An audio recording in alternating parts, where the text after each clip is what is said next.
Hello guys, নমস্কার। কি অবস্থা সবার? আশা করি সকলে ভালো আছেন। তো আমরা ভালো আছি। অঞ্জুস ব্লগে নতুন একটা ভিডিওতে সবাইকে স্বাগতম।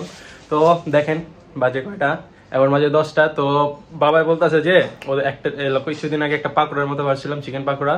তো ভাই বলছে ওদিনকার মতো আবারও ভাজ। তো আজকে চলেন পাকোড়া ভাজাটা আপনাদের সাথে শেয়ার করি।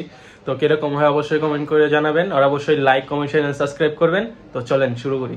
মাংস এখানে 2 কেজির বেশি একটু মাংস আছে। তো এগুলো আগে ভালো মতো ধুয়ে রাখছে, দিদিরে বলছিলাম ধুয়ে রাখতে, দিদি ধুয়ে রাখছে। তো এখন ছোট ছোট পিস করে নিব। তো আপনাদের দেখাই কিভাবে পিস করব। এখন মাংস কাটতেছি।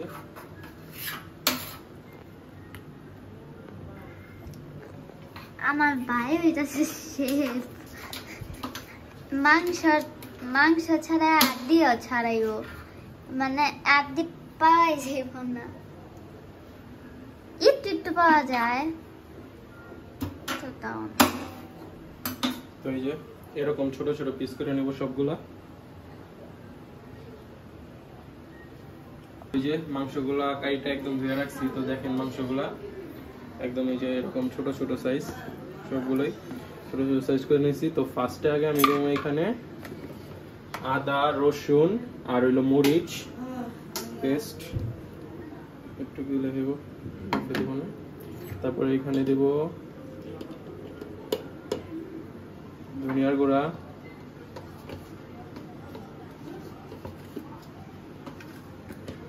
হলুদের গুঁড়া, হলুদ, তারপরে এখানে দেব পরিমাণ মতো লবণ,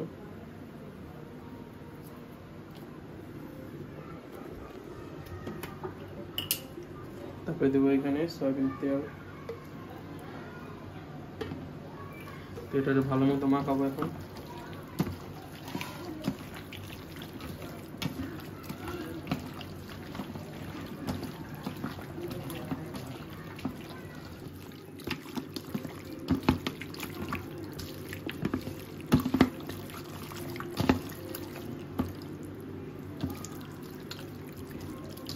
মাংস তো ম্যারিনেট করছি, এখন একটা ব্যাটার বানাবো যেটা দিয়ে ভাজবো। তো ফার্স্টে এখানে আমি দিয়ে দিব লবণ পরিমাণ মতো, তারপর দেব পরিমাণ মতো জিরার ফাঁকি, তারপরে দেব সামান্য একটু গরম মশলা, দেব মরিচের ফাঁকি, দেব হলুদের ফাঁকি, অল্প অল্প জল দিয়ে। তো ফার্স্ট আমি এখানে দিছিল 1 কাপ ময়দা, আর 1 কাপ নিছি ওই কাপের অর্ধেক কর্নফ্লাওয়ার। আর আপনারা চাইলে এখানে চালের গুঁড়ো ব্যবহার করতে পারেন। আমার কাছে চালের গুঁড়ো ছিল, তার জন্য আমি কর্নফ্লাওয়ার ব্যবহার করছি। তো আপনারা চাইলে চালের গুঁড়ো ব্যবহার করতে পারেন।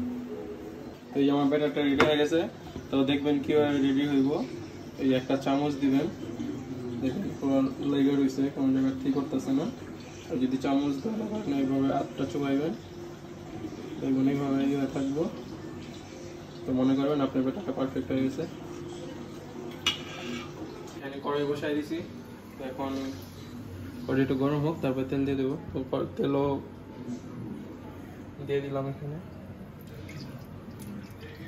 তো বললেন না যে তেলটার কালার এরকম কেন, কারণ এই তেলটা কিছুক্ষণ আগে আমি আর পাপড়ি আলু ভাজছিলাম, মানে সবার জন্যই ভাজছিলাম। তো ওই তেল দিয়ে বরাবর ভাজতেছি।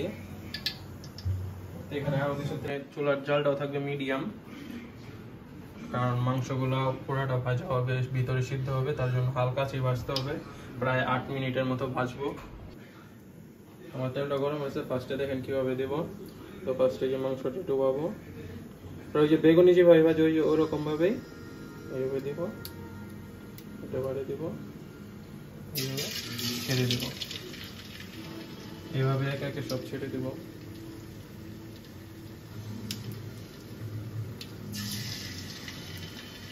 এটা খাইতে খুবই মজা। ওইদিন হঠাৎ করে বানাইছি, সবাই মুখটা ছিল কিছু বানাবো, তো ঘরে মুরগি ছিল।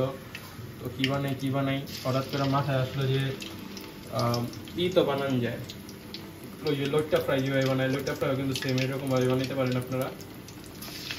মাংসতে যে মশলা আছে শুধু হলুদের ফাঁকি, মরিচের ফাঁকি, ওগুলো কিছুই দিবে না, শুধু আদা রসুন বাটা। এই যে সবগুলো দিচ্ছি এইখানে, ওইটা থাক, আরও আছে অনেক। তো এগুলো দেখেন এইভাবে হালকা দিয়ে ভাজতে দেবো। আর এটা খাইতে খুবই মজা, আবারও বলতেছি আপনারা অবশ্যই ট্রাই করবেন বাসায়, খেতে খুবই ভালো লাগবে।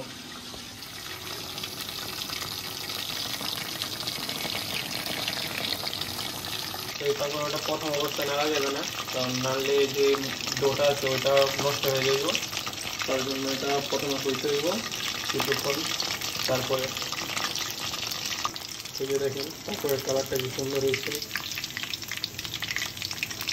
একটু ভাজা হবে, তারপর একটু ভাজা হওয়ার পর আমি এটাকে নামিয়ে নেব। এই যে আমার পাকোড়া রেডি, এখন তেল ঝরায়া নামিয়ে নেব। তো এই টিস্যুর উপরে রেখে দেবো যেন তেলটা ধরা যায়। পাকোড়াগুলো এখানে নামিয়ে নিছি। তো দেখেন দেখতে কি সুন্দর হয়েছে, দেখতে যেরকম সুন্দর খাইতে এরকম সুন্দর। তো এখন আমি প্রত্যেকটা এইভাবেই দিয়ে দিব। এখানে তো আরেক খোলা দেওয়া দিচ্ছি, তো এখান থেকে এক পিস নিয়ে দেখি সেরকম হয়েছে, বাবারে দেওয়া দেখি আগে। তো দেখি, হ্যালো, পাকোড়া রেডি। কে খাইব কে খাইব টেস্ট করে দেখো, লও লও টেস্ট করে দেখো কিরকম হয়েছে।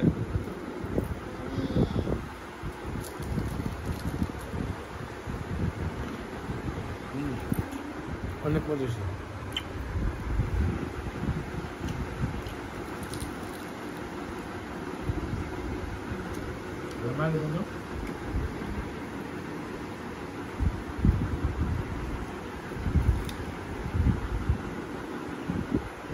মজা হয়েছে, একদম যেতে না সিরা পুরা মজা আছে, ভালো হয়েছে।